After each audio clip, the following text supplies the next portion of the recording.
Most people spend their entire lives trying to increase income, a higher salary, a better position, more productivity, more hours. And for a while, that feels like progress. But eventually, many people arrive at a strange realization. They earn more than they ever have before, yet still feel financially fragile, still pressured, still dependent on the next paycheck, still unable to fully step away from work, without anxiety quietly following them in the background. And this is where many people begin to understand something deeper. Income alone does not create freedom. Because wealth is not built only by how much money passes through your hands. It is built by what remains attached to your life over time. Most people are taught to focus on earning. The wealthy learn to focus on ownership. And across decades, that difference quietly reshapes everything. From an early age, most people inherit the same financial blueprint.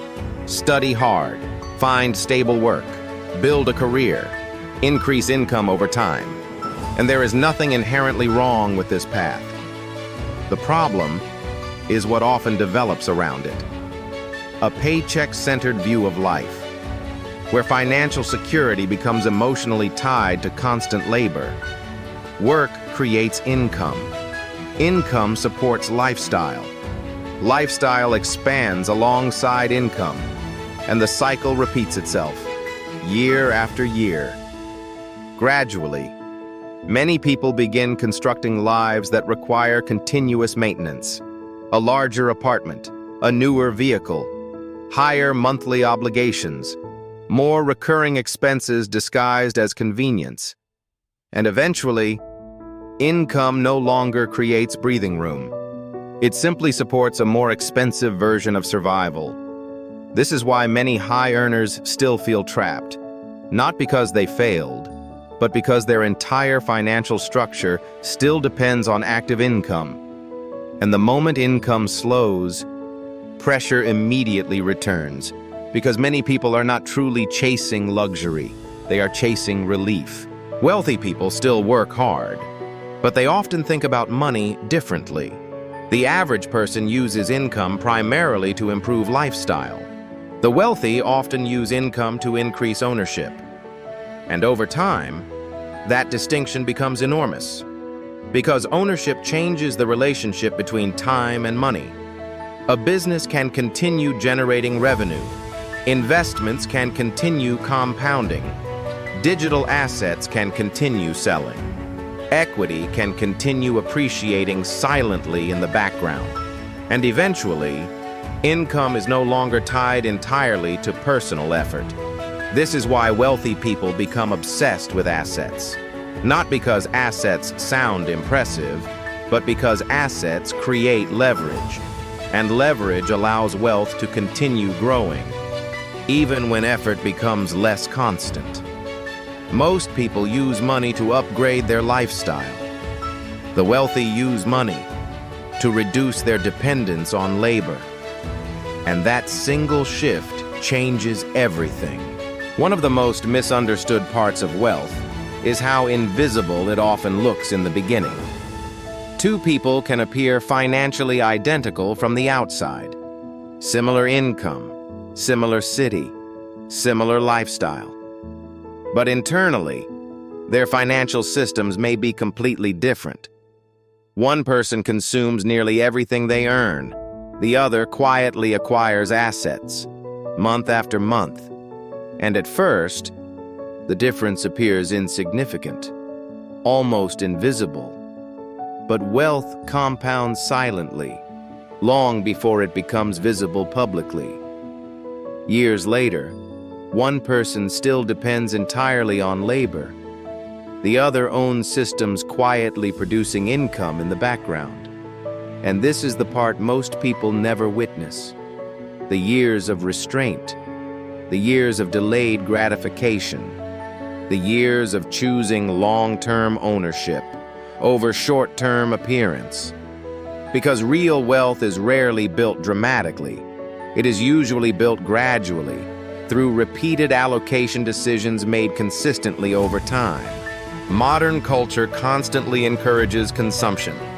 Upgrade faster, spend more, display success externally, and slowly. Many people begin confusing appearance with financial progress. But visible lifestyle and actual wealth are not the same thing. One consumes capital, the other builds it. And this is where many people become trapped without fully realizing it. Because consumption provides immediate emotional reward. Ownership often feels slower, less exciting, less visible, less emotionally stimulating. But ownership changes the future, because every financial decision carries an invisible cost. Every dollar consumed today is a dollar no longer available to compound tomorrow. And across years, those decisions quietly separate financial freedom from financial dependence. This is why many wealthy people delay visible luxury, not because they cannot afford it, but because they understand what compounding eventually does to time. For many people, the problem is not low income. It is lack of structure. Money enters, money leaves, and nothing meaningful remains connected to the future. No ownership, no leverage, no compounding systems, only temporary income being consumed in real time. And eventually, this creates exhaustion.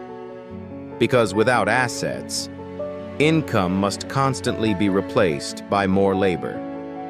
This is why financial pressure often continues, even at higher salary levels, because labor alone was never designed to create complete freedom. Systems do that. Automated investing, businesses, recurring revenue, ownership structures, compounding assets. The wealthy understand something most people discover very late in life. Income can support your present, but ownership shapes your future. The shift usually begins quietly. A person stops asking, "What can I afford?" and starts asking, "What can I build? What can I own? What can continue producing value long after today?"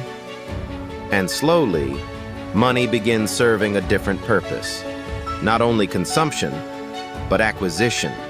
Not only comfort, but leverage. And this is where wealth building truly begins. Not when income suddenly becomes massive, but when behavior begins changing consistently over time. Because financial freedom is rarely created through one dramatic moment.